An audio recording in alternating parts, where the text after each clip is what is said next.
People ask me how it ended. I've learned to be careful with that word, ended, because the thing I'm describing didn't end so much as exhaust itself. A fire ends. A war ends.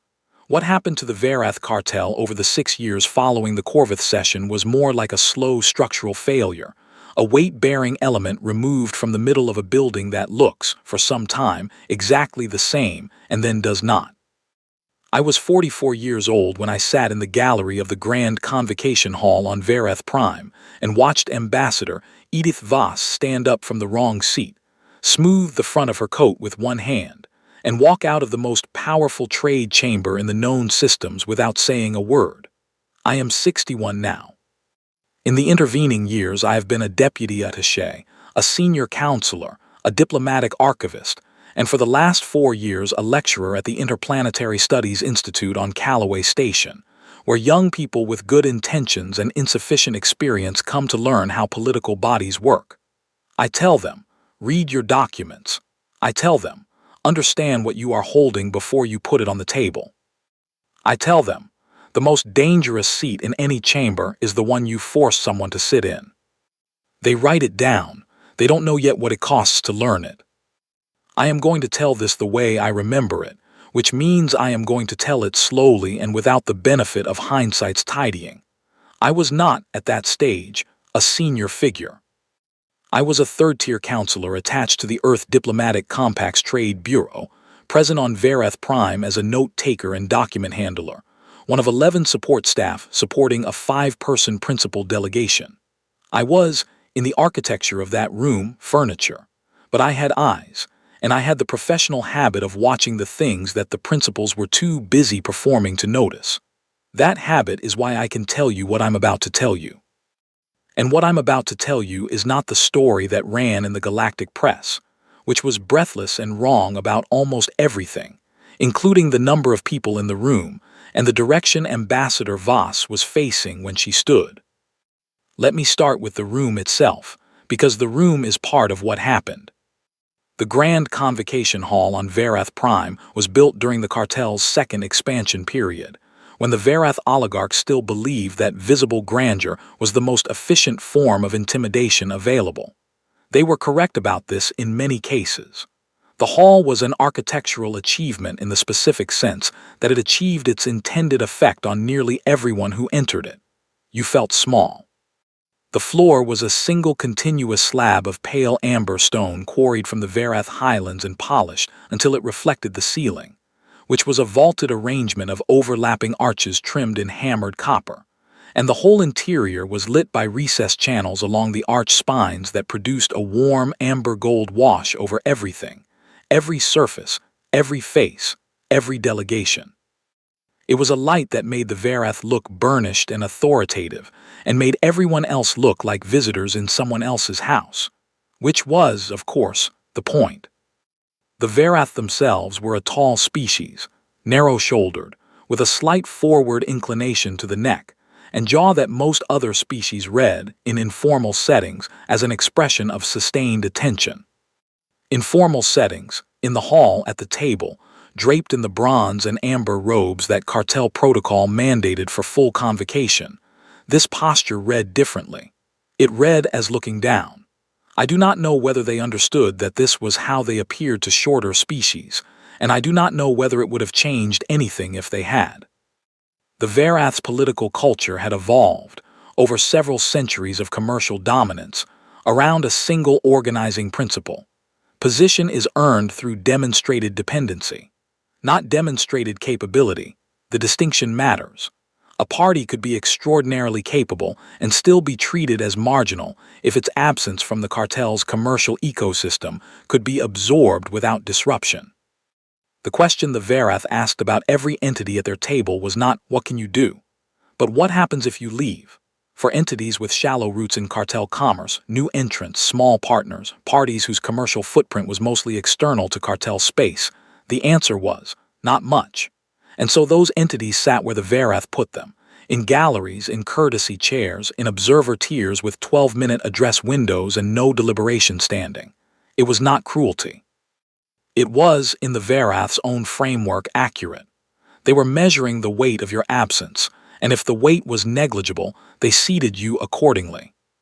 The error they had made, across 11 years of dealing with the Earth Compact, was that they had continued measuring the same variable they had measured in year 1.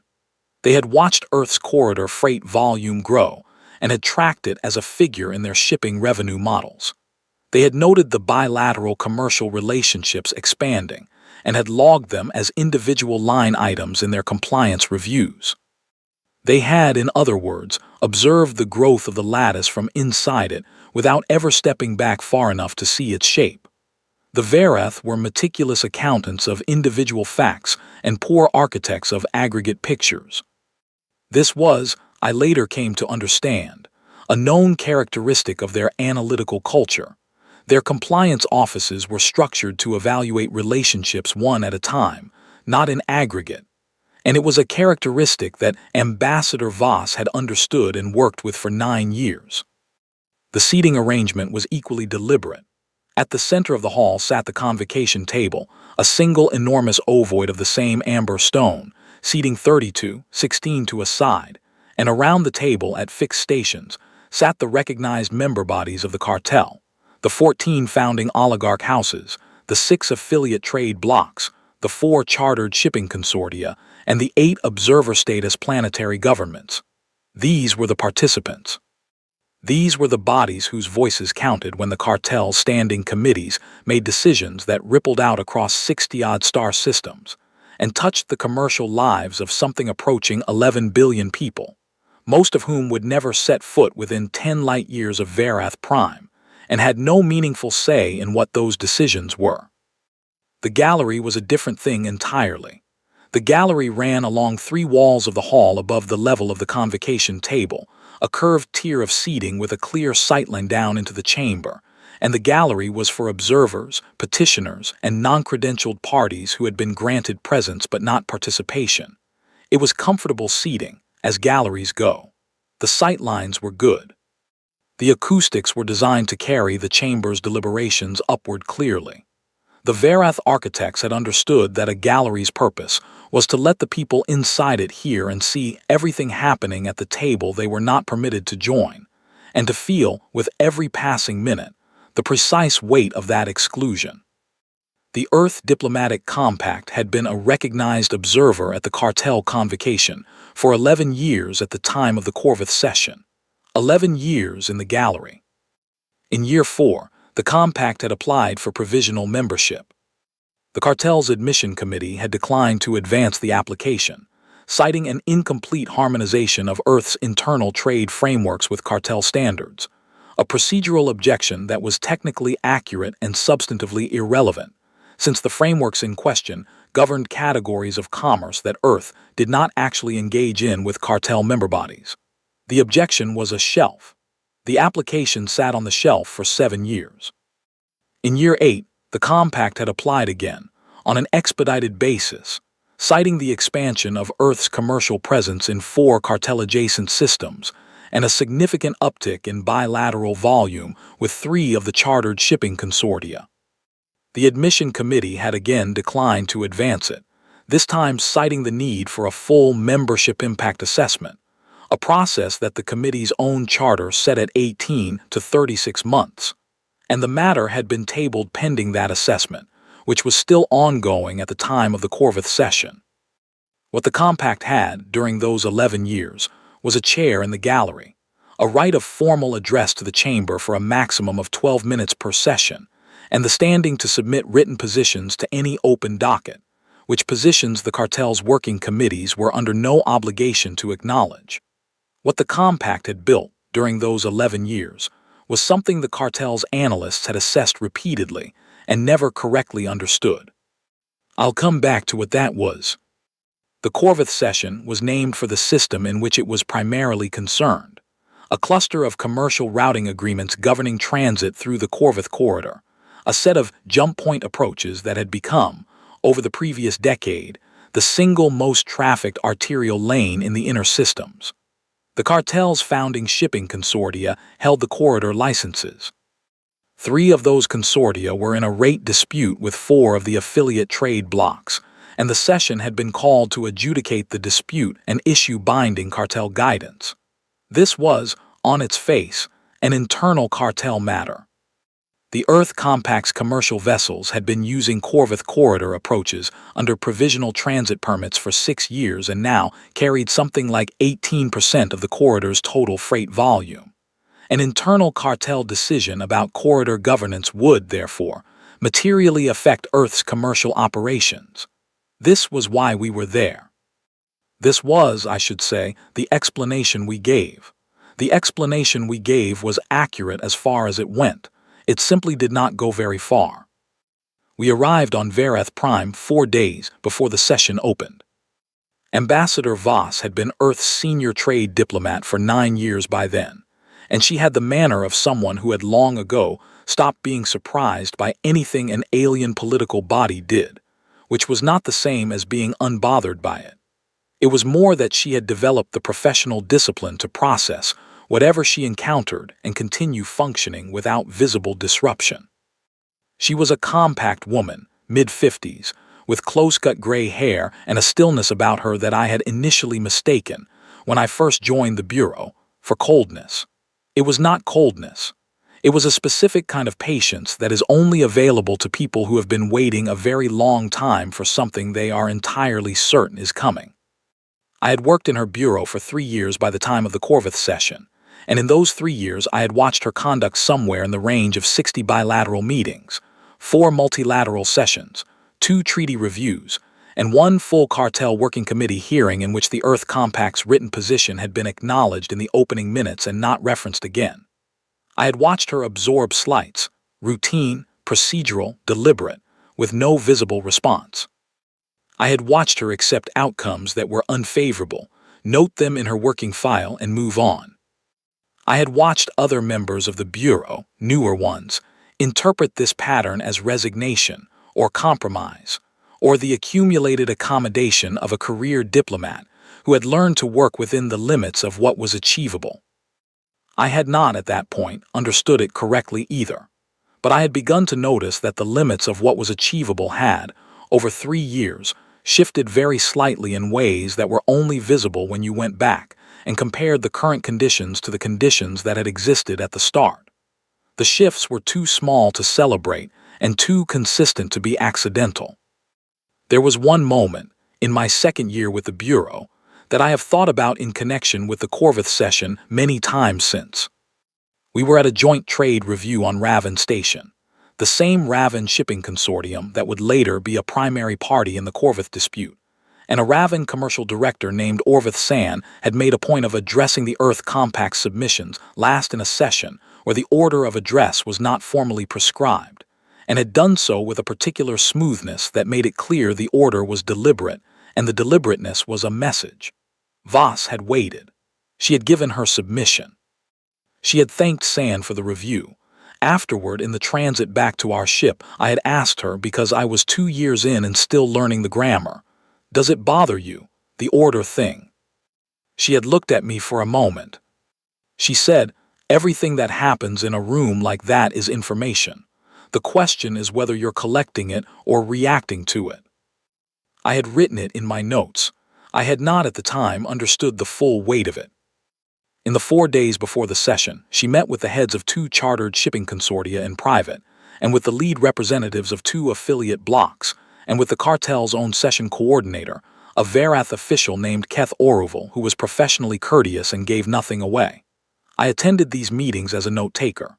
In none of them did Ambassador Voss make any demands or raise any objections or signal any concern. She asked questions. She listened. She thanked people for their time. She was, by every visible metric, a cordial observer preparing to observe. On the evening before the session opened, she gathered the 5 principals herself, Deputy Ambassador Ruiz, Senior Counselor Prakesh, Commercial Attaché Damares, and Legal Advisor Akoy, and the 11 of us support staff in the suite at the Verath diplomatic residence. She stood at the window.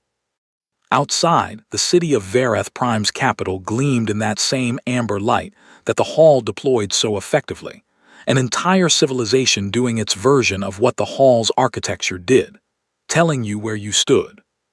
She said, "They will do something tomorrow. I don't know exactly what. I know they are going to do something to remind us of the shape of the arrangement. When they do, you will follow my lead exactly. Whatever I do, you do the same. Is that clear?" It was clear. She said, "The document packages you have each been issued contain a green tabbed folder. Do not open it in the hall. Do not reference it in the hall. When I leave tomorrow, you leave with me. You leave the green tabbed folder on your seat."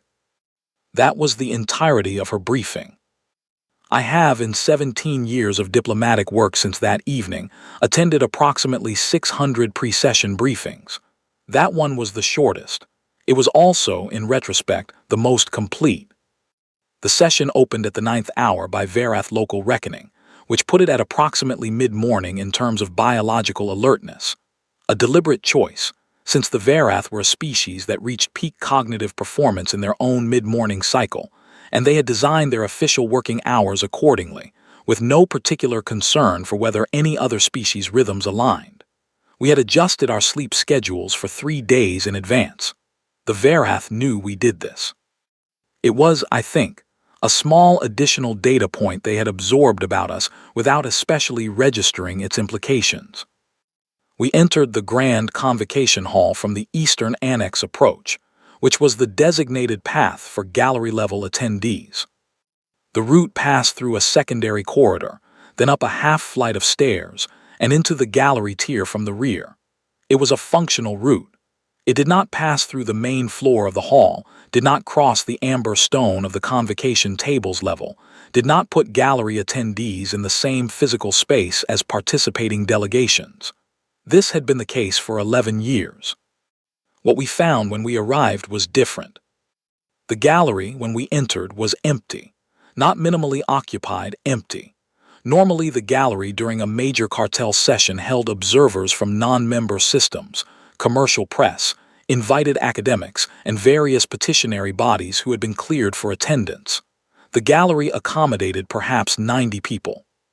On this morning it contained, besides our delegation, 3 Varath officials in the amber-trimmed administrative uniforms of the cartel secretariat, positioned near the back wall, and nobody else. The emptiness was itself a choice. Someone had arranged for the gallery to be cleared for this session. A gallery full of outside observers would have meant more witnesses to whatever was being staged. A cleared gallery meant the staging was for us alone. Ambassador Voss did not slow her pace. She walked to the gallery's front railing and looked down at the convocation table. I followed her gaze. At the table, the 32 recognized seats were occupied as expected. The 14 oligarch house representatives, the 6 affiliate blocks, the 4 shipping consortia, the 8 observer status governments, all present. The session's formal agenda was already displayed on the chamber's central holographic interface, a low amber-lit projection over the center of the table, listing the Corvith rate dispute as the primary docket item. There was one additional arrangement at the table that had not been present in any previous session I had attended. At the far end of the table, separated from the nearest recognized seat by a gap of perhaps half a meter, a gap that was itself an architectural statement, a visible remove, a carefully considered distance, a set of 5 chairs had been placed. Not the amber stone and hammered copper chairs that the 32 recognized delegates occupied. Different chairs, lower-backed, plainer, in a pale composite material that read, in that amber-lit room, as something between utilitarian and deliberately underdressed. 5 chairs for 5 principals, set at the table but not of it, separated by a gap that every delegate in the chamber would see and understand. There was a placard. On the placard in cartel formal script were the words, "Earth Compact Courtesy Seating." I watched Ambassador Voss look at that placard for perhaps 3 seconds. She turned to the rest of us and said, very quietly, "We'll go down." We went down the connecting stairwell to the main floor level and entered the hall from the floor-level annex door. When we crossed the threshold onto the amber stone, there was a perceptible shift in the chamber's ambient noise, the low background of 32 delegates and their own support staff arranging themselves, consulting, conversing in the pre-session murmur, and that murmur subsided. Not entirely, but noticeably. The way a room's noise changes when something enters it that the room was not expecting and is not certain how to receive. Ambassador Voss walked to the far end of the table. She stood behind one of the 5 courtesy chairs.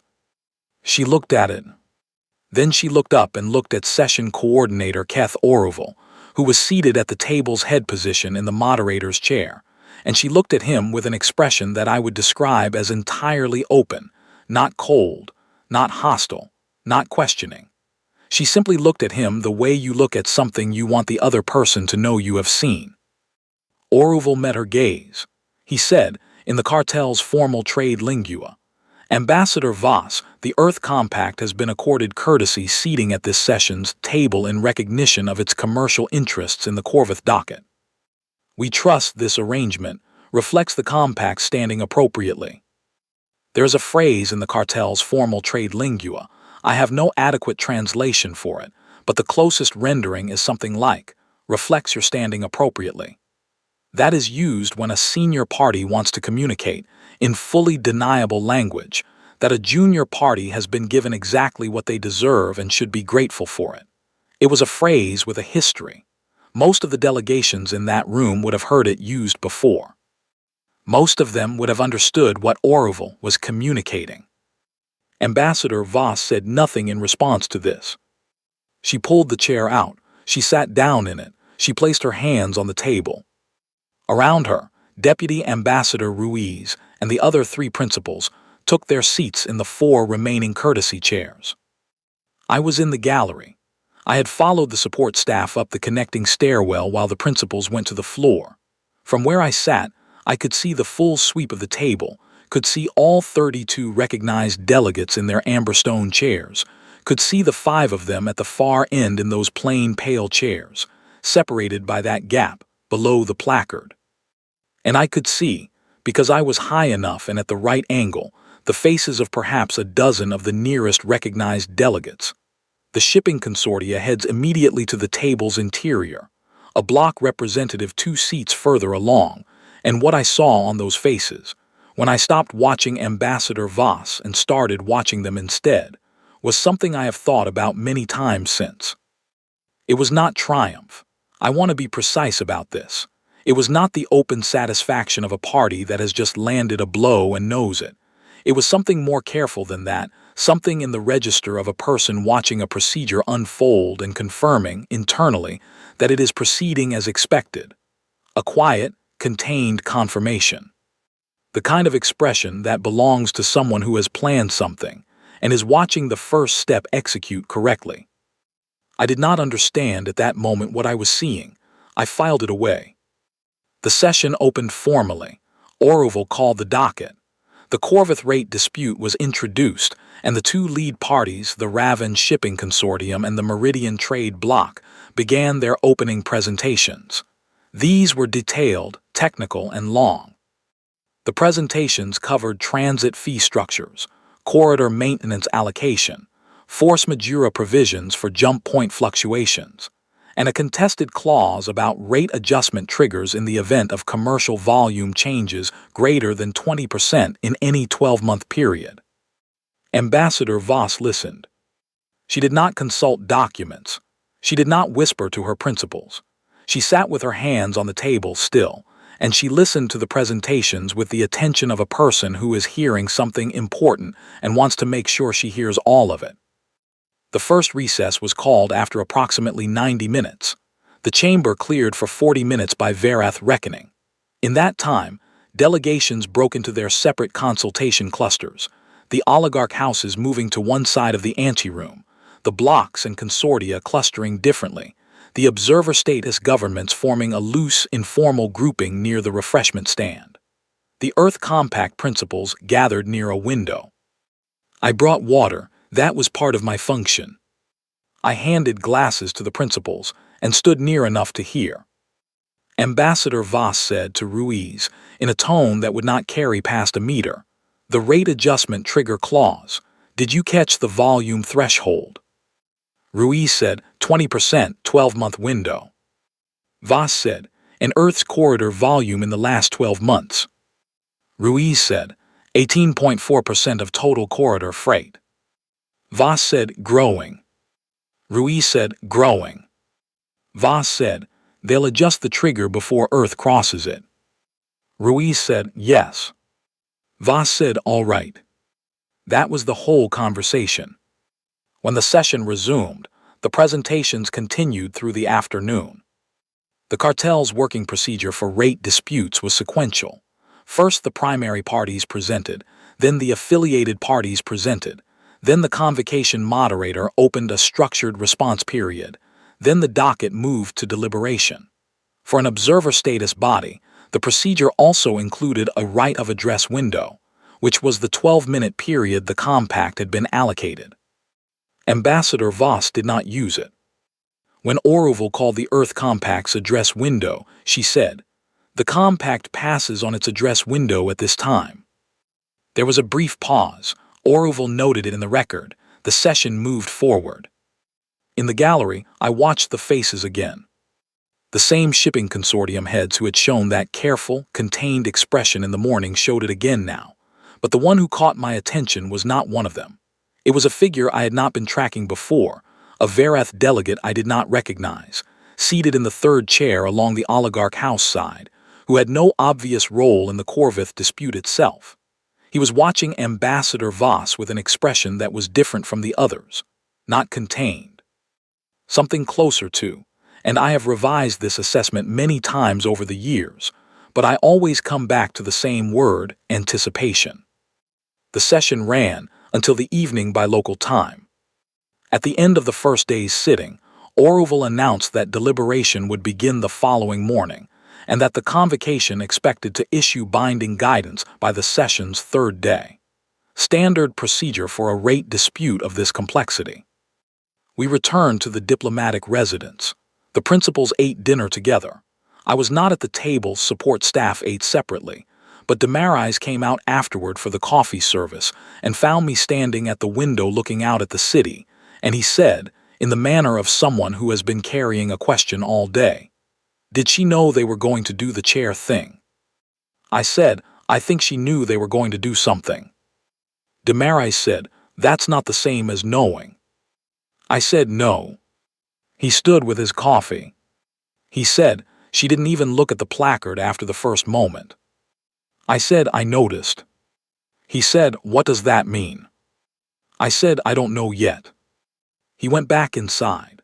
I stood at the window for a while longer, watching the amber glow of the capital city doing what it always did, and I thought about the expression on Voss's face when she sat in the courtesy chair, and I thought about the expression on the faces of the shipping consortium heads in the chamber, and I thought about how those two expressions were different from each other in a way I couldn't yet name.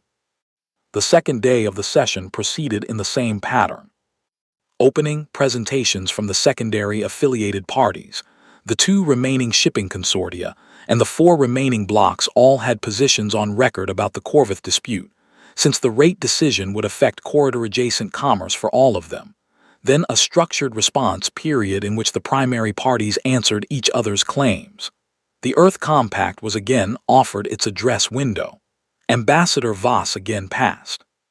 I watched the chamber more carefully on the second day. I had started by then to develop a theory about what I was watching, and I wanted to test it against the evidence of the room.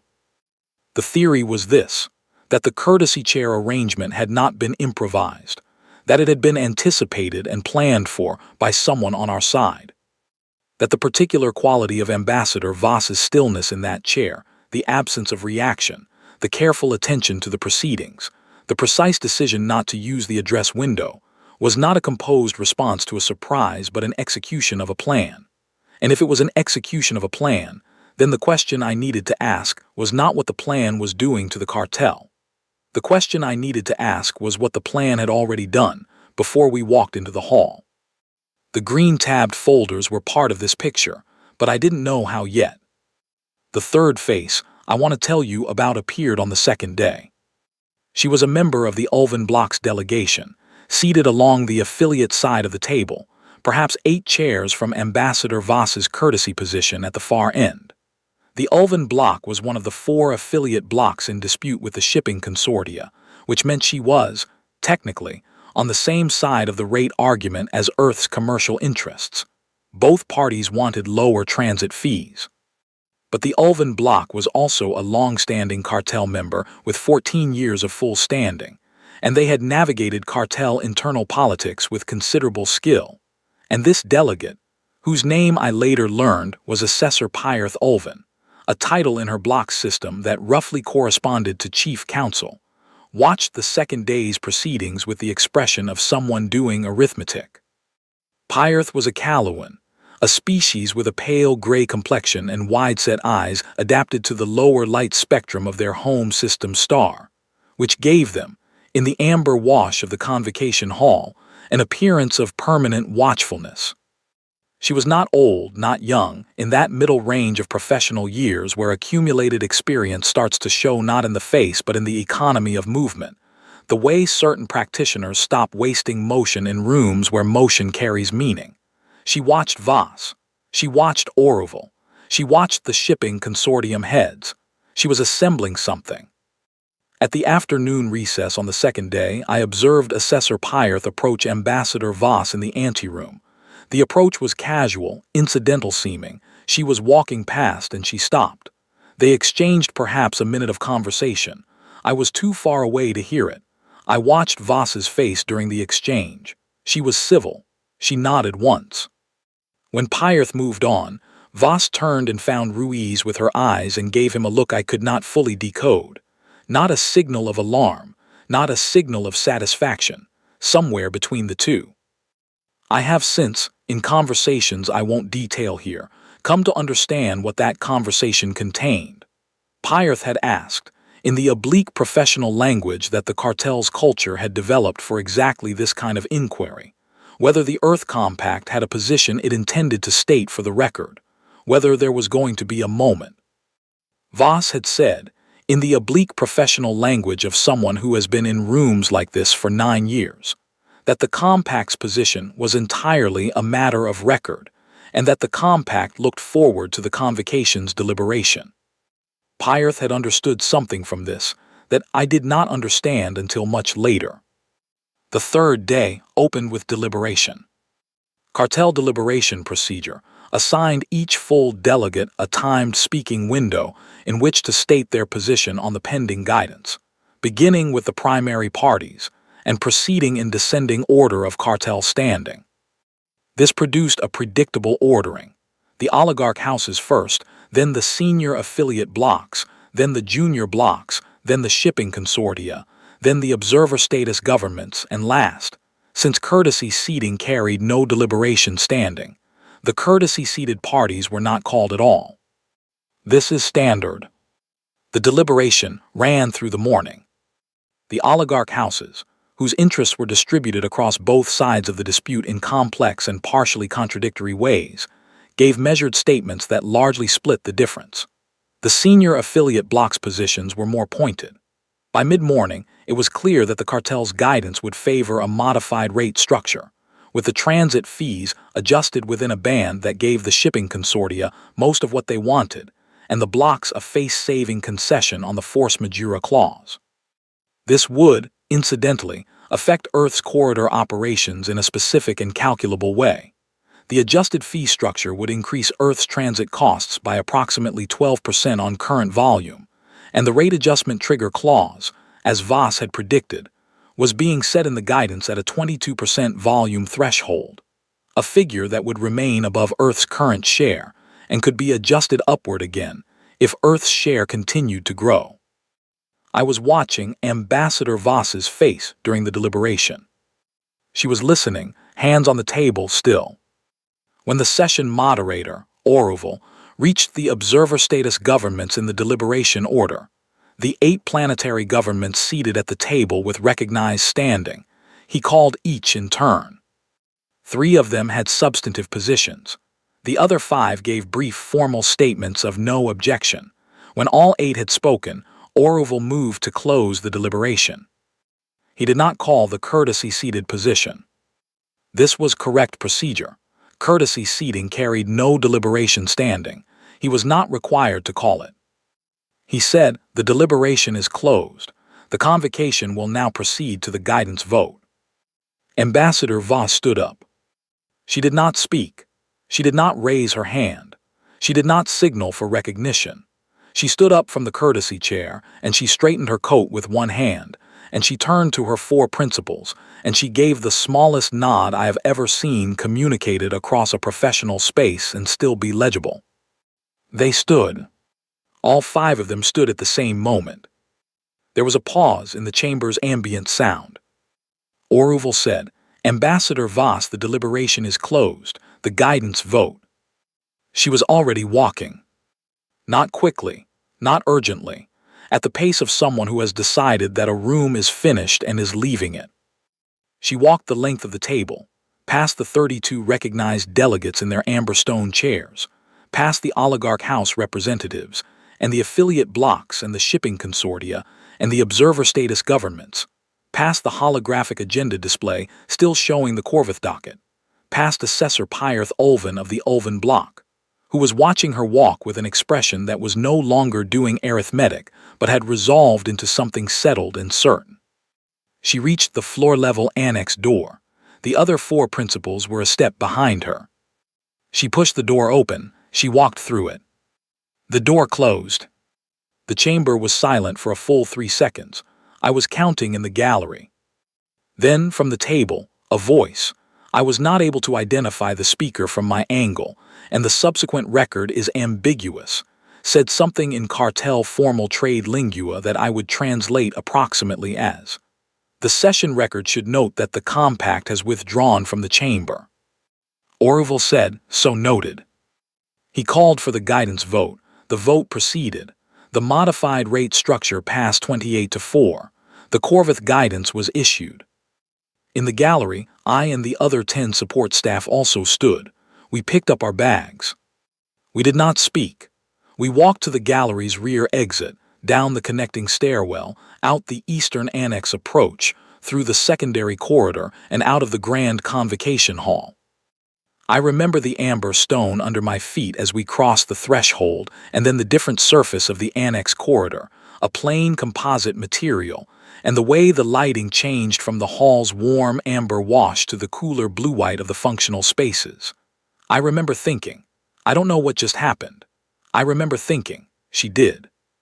We met the principals in the diplomatic residence's main reception room. Ambassador Voss was already there. She was standing by the window again, as she had been the night before, looking at the city. She had a glass of water.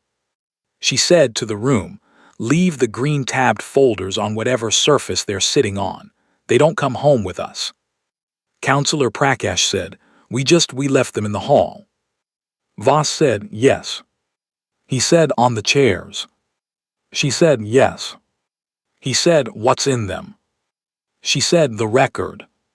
He looked at her. She did not explain further. She said, "Book the earliest possible departure that won't look like flight, day after tomorrow. We'll spend tomorrow doing our scheduled bilaterals as if the session concluded normally. Questions?" "No questions." She said, "Good night." I did not sleep well that night.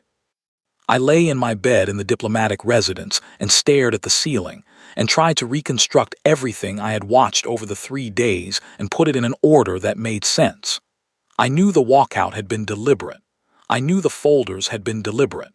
I knew the past address windows had been deliberate. I knew the choice not to respond to the courtesy chair arrangement had been deliberate. I knew all of it was deliberate, and I knew there was an architecture to the deliberateness that I could not fully see. The way you can see part of a structure through a window and understand it is larger than the window shows but can't work out the dimensions from the fragment. What I knew for certain, we had not been in a session, we had been in a demonstration. And I did not know, lying there, whether the demonstration had been Oruval's and the cartels, or Voss's, or both at once going in opposite directions. In the morning, I went downstairs and found the support staff in the residence's small common room, and we had breakfast, and no one talked about the session. On the table, there was a copy of the cartel's commercial press service, a daily summary of convocation proceedings. The lead item was the Corvith guidance. The Earth Compact's walkout was mentioned in the 4th paragraph, described as a procedural withdrawal, no context given. We spent the day doing bilaterals. I was not in the bilaterals themselves. Those were principles only. But I was in the anteroom of the Verath Trade Ministry, while Voss and Ruiz met with two separate Trade Ministry officials in succession. And in the anteroom, I sat and kept my notes current and watched the ministry officials' assistants go back and forth. And I noticed that two of them in the course of the afternoon made brief detours past the anteroom where I sat in a way that felt less like they were going somewhere and more like they were checking something. They were not looking at me. They were looking at the door behind which Ambassador Voss was conducting business as usual. The bilaterals ran 2 hours each.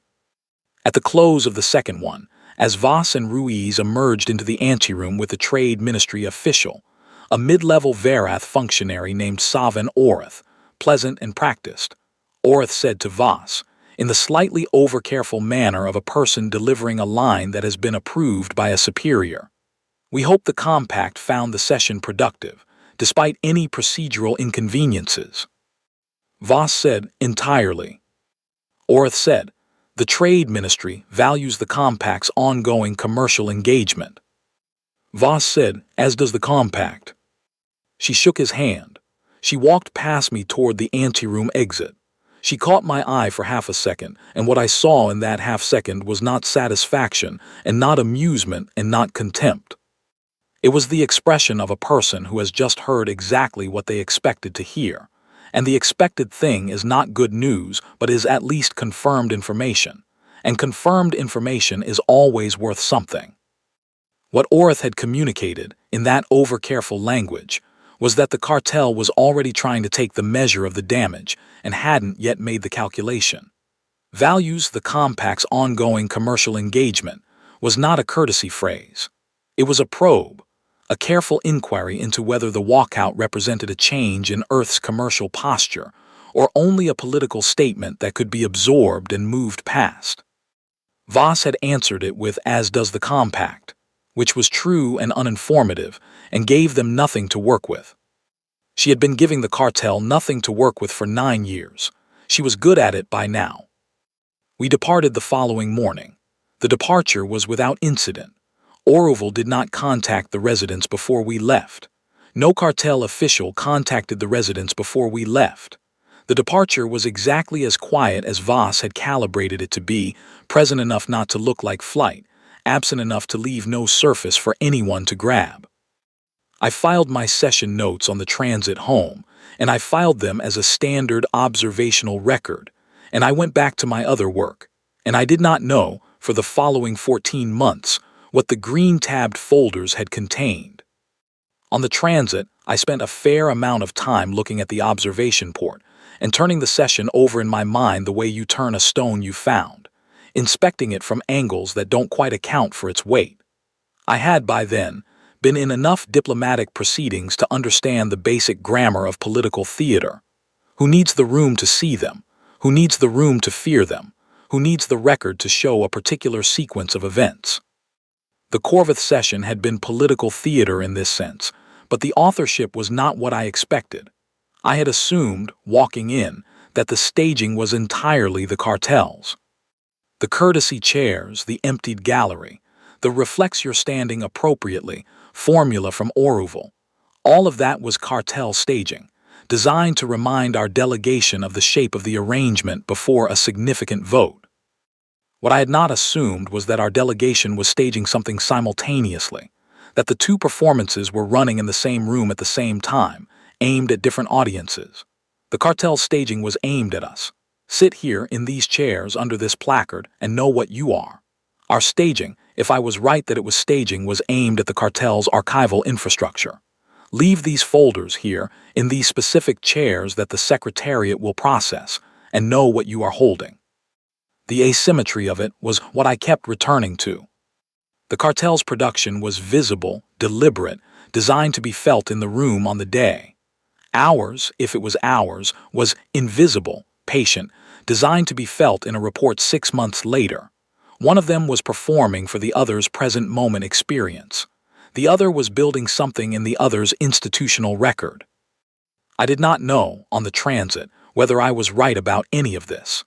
I only knew that the session felt the way certain conversations feel when you realize, 3 hours later, that you were not the only one who knew what was being said. 14 months later, I was a deputy attaché with a slightly expanded portfolio, and I was briefed, at the appropriate clearance level, on what I am about to describe.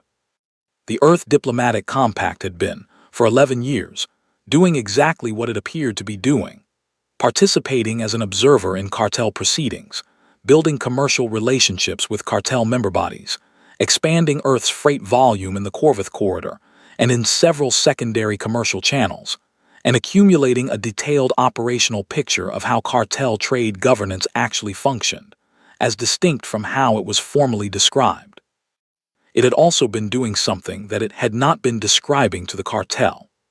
For 9 of those 11 years, in parallel with the observer participation and the commercial expansion, a small team within the Compact's Trade Bureau, reporting directly to Ambassador Voss, not to the Bureau's administrative hierarchy, had been building what they internally called the lattice. The lattice was not, on its face, extraordinary. It was a set of commercial relationships, long-term supply agreements, volume commitment contracts, preferred rate shipping arrangements, cargo routing protocols, and joint logistics ventures between Earth commercial entities and approximately 43 distinct companies, consortia, and trade partnerships operating within and around cartel space. None of these agreements were secret. They were all registered in the appropriate commercial records. They had all been reviewed at various points by cartel compliance offices and found unremarkable, because each one, reviewed individually, was unremarkable. What the cartel's compliance reviews had not done was map them together. What the Compact's small lattice team had done over 9 years was build these relationships with a specific and cumulative intent. Each agreement was structured so that, in the event Earth terminated it, the counterparty would face a defined and significant operational disruption. Not ruinous, the Compact had been careful not to design anything that would look like a weapon from the outside, but meaningful. A volume commitment that, if withdrawn, would leave a consortium undercapitalized for a planned expansion.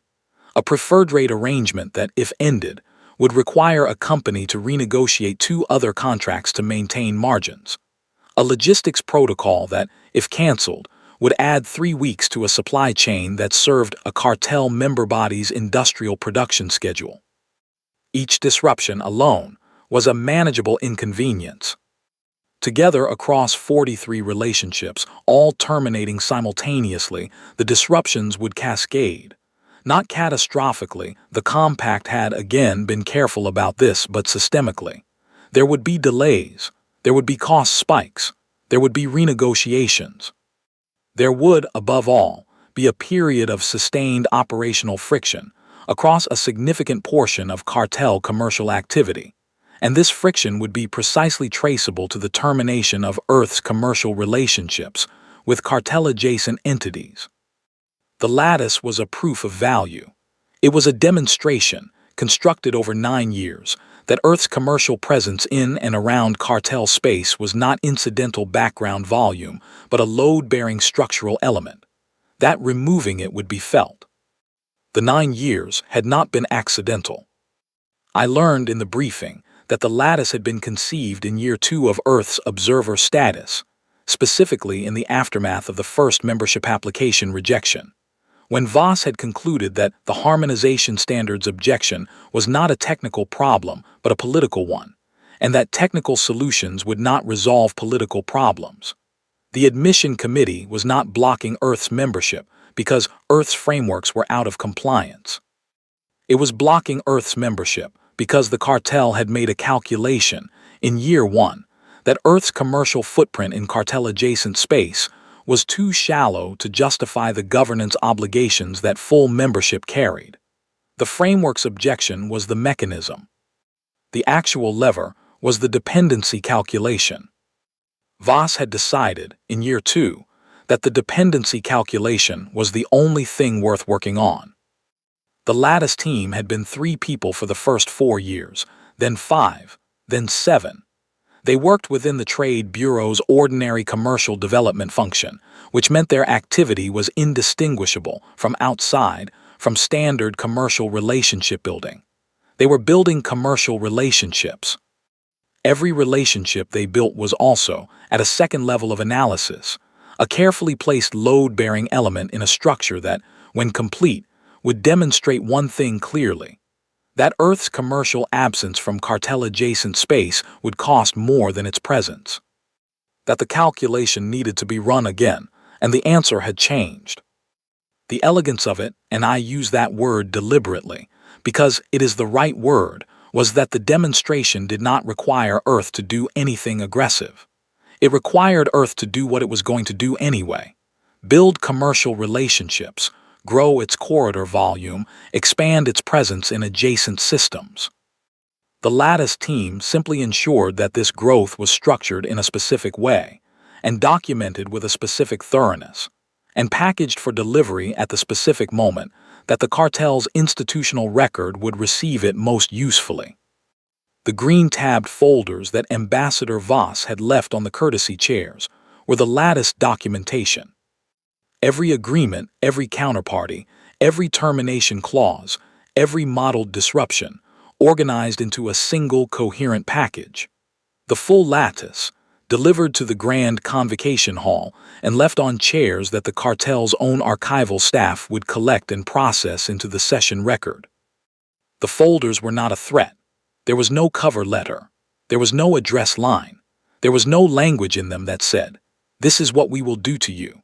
The cartel's archival staff, processing the session record, would find 5 identical green-tabbed folders on 5 plain courtesy chairs and would open them and would find the documentation inside and would, in the ordinary course of their work, route them to the appropriate analytical office.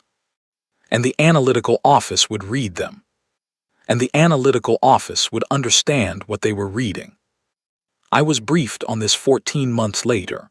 By that time, the cartel's response to what I had thought of, until that briefing, as a clean and consequential walkout had entered a phase that the galactic commercial press was characterizing as a renegotiation of the Corvith guidance. The press was not wrong exactly, but it was missing the geometry. The cartel had not reopened the Corvith docket because of the walkout. It had reopened the Corvith docket because its analytical office had processed the green-tabbed folders and had produced a report, and the report had been routed to the Working Committee overseeing Corvith corridor governance. And the Working Committee had read the report, and the Working Committee had gone, very quietly, to the oligarch house representatives who ran the cartel's actual decision-making, and had told them what the report said. And the oligarch houses had looked at the disruption modeling across 43 commercial relationships and had done their own arithmetic.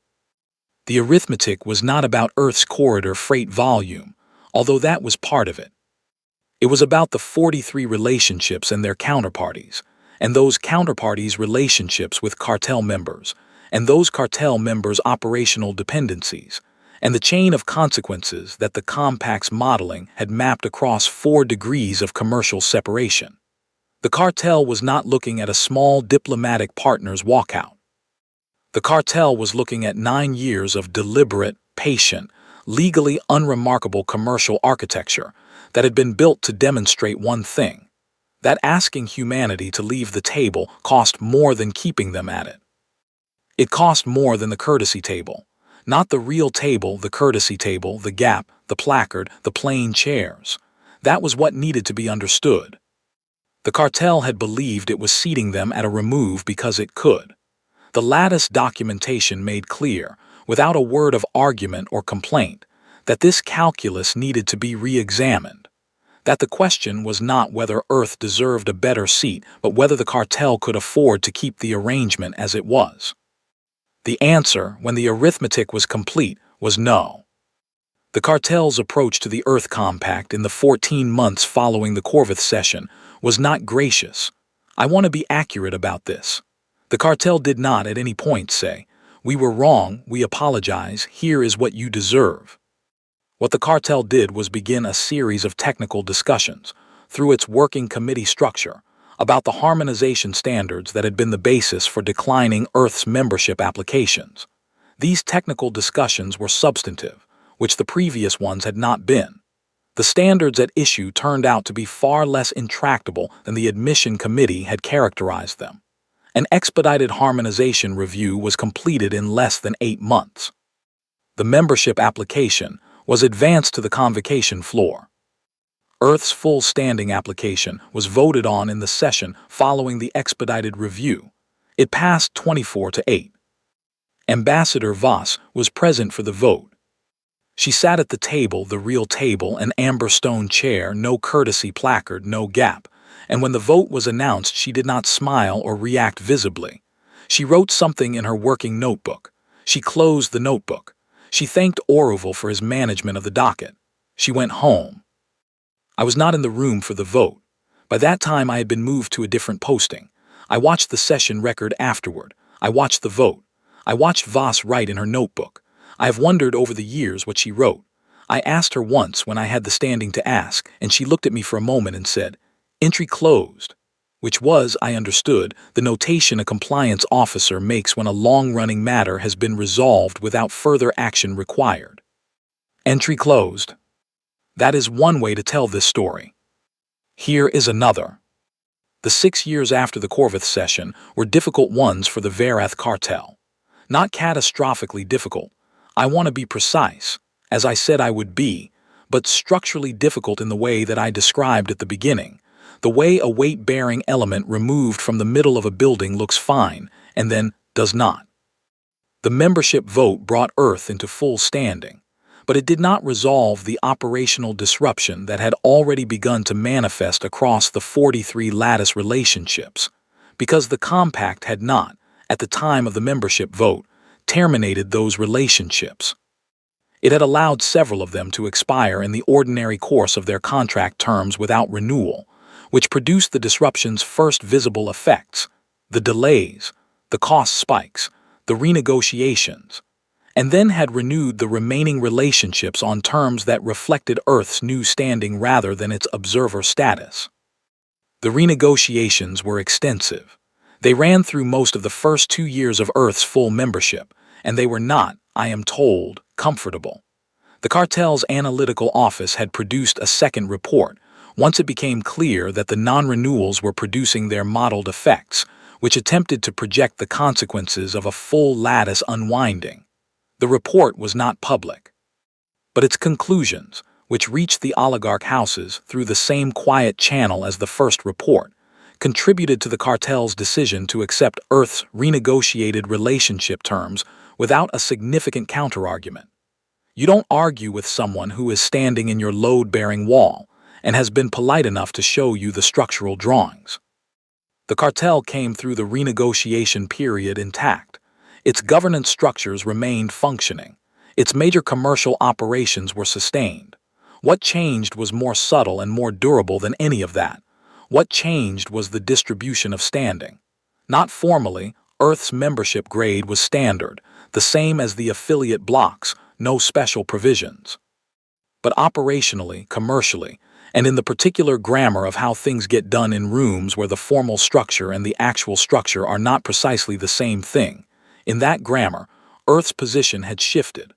Not to the head of the table, not to any single place that could be pointed to and named, but to a position that was, when someone needed to count the load-bearing elements, counted.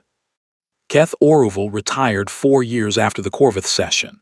His retirement was described in the cartel press as voluntary. I have no information suggesting otherwise.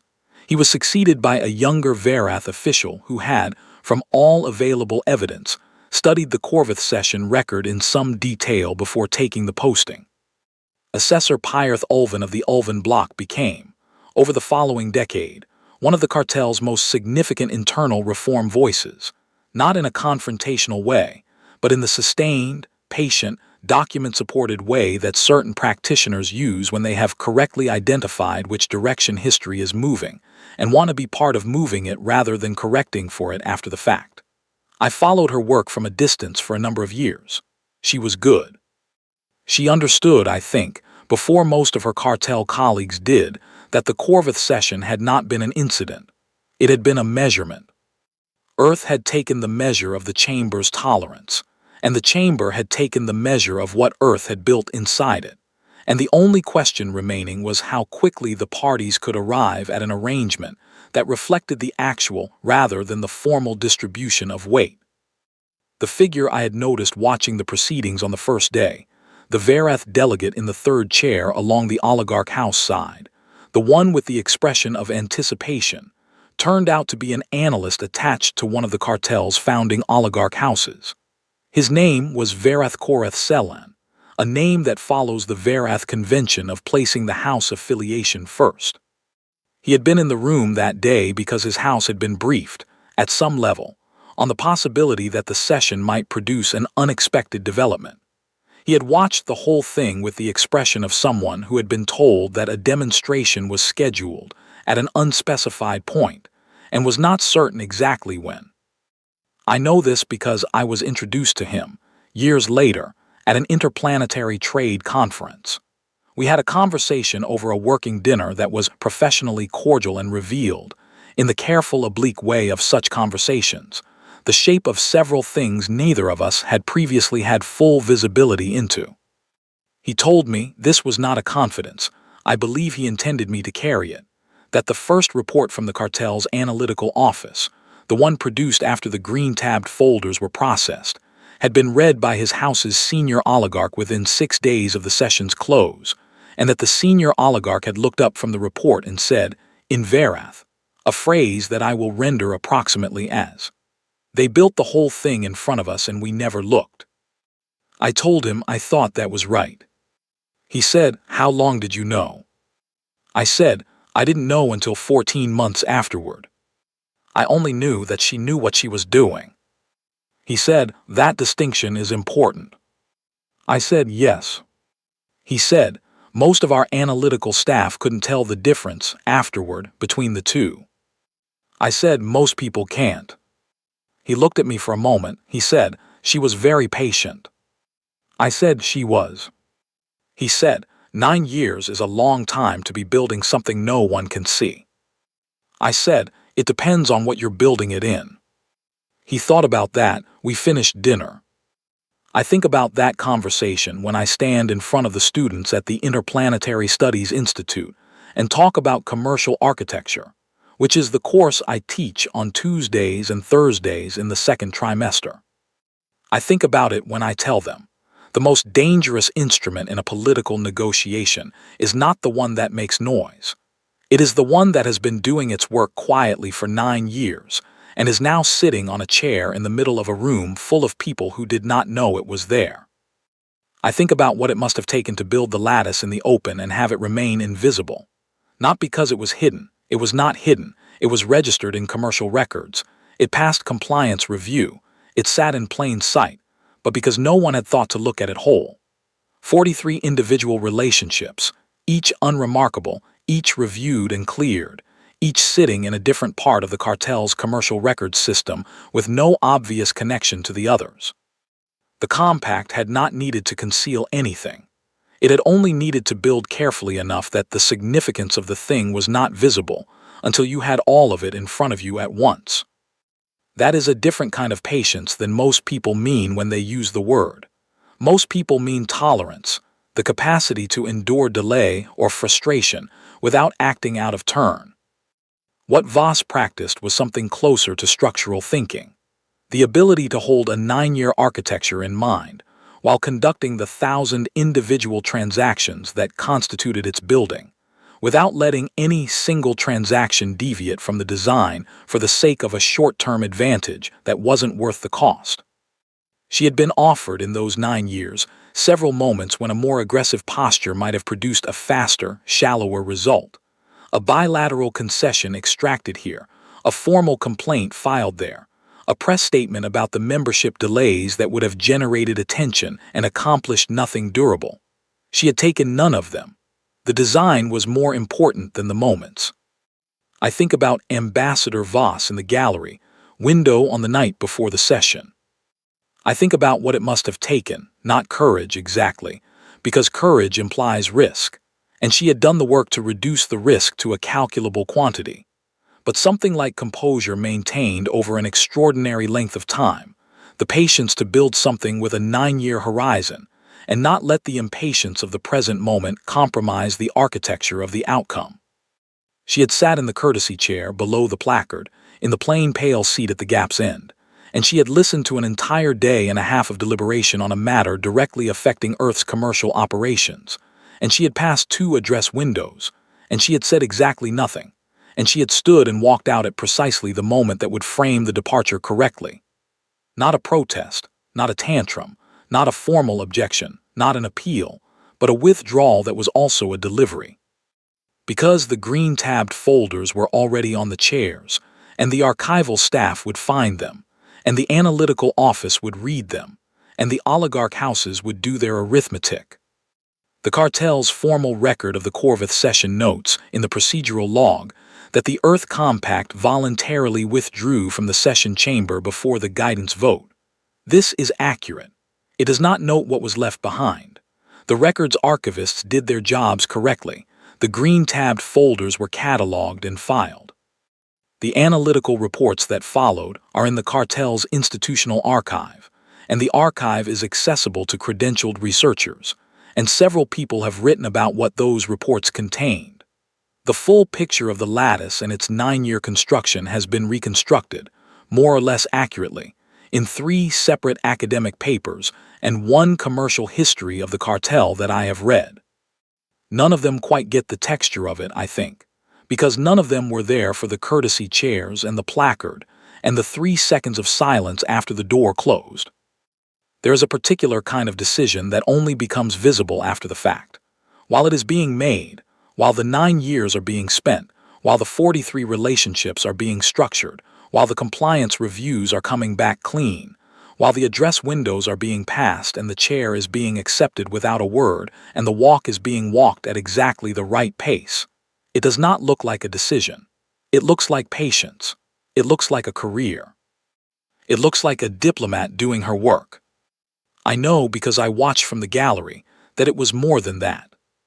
I know that the expression on Ambassador Voss's face when she stood from that courtesy chair was not the expression of someone who had just decided to do something. It was the expression of someone for whom the deciding had been done a long time ago, and what remained was only the execution, and the execution had gone exactly as designed, and there was nothing more to do in that room. She walked out of the grand convocation hall on Vareth Prime, and she got on a ship and she went home, and she left behind, on 5 plain chairs at the far end of a polished amber table, under a placard that said courtesy seating, the complete documentation of 9 years of work. The cartel's analysts opened the folders. They read what was inside. They wrote their report. The senior oligarch of the founding house looked up from the report, and they never forgot what they hadn't been looking at. Entry closed.